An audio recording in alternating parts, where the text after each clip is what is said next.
ना गई, बाकी उनकर चेहरा हमारा से हटत नहीं के। ई कैसन माया के बंधन से हम बचना पावेनी।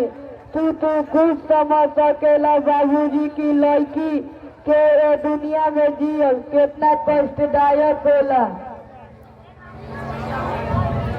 का बात बसो बा, तोर आँख में आंसू काहे दिखाई पड़त बा? का तोर बाबूजी के दौत बा? का बताई सौरभ, बाबूजी के बहुत याद आवत बा। ई तो बात सही है बसो बा, जे संसार से जे विदा हो जाला उ कबो लौट के ना आवेला। सुबा तू धीरज रख, धीरे धीरे सब ठीक हो जाई। हमारा कुछ समझ में नहीं के आवत।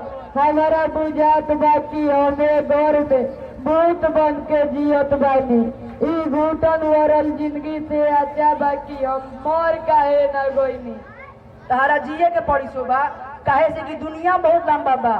जब तू दुनिया में घूमे लगबू तो तारा पता चली कि तारा से भी कमजोर लोग दुनिया में बा।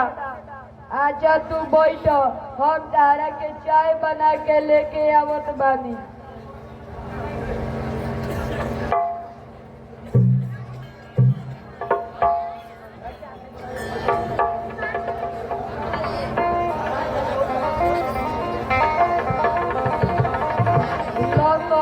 चाय पी लो।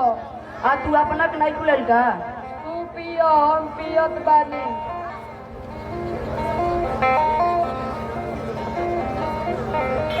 अच्छा सोबा चलत बानी। ठीक बा।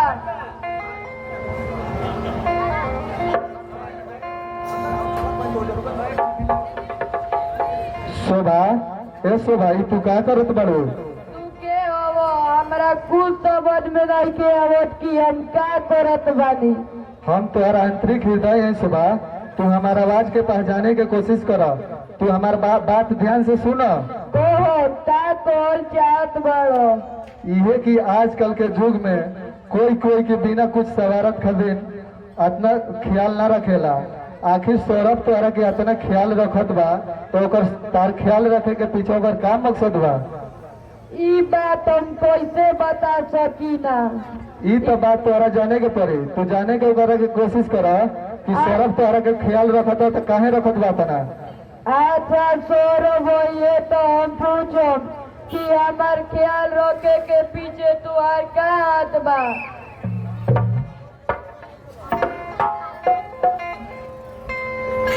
अभी रहो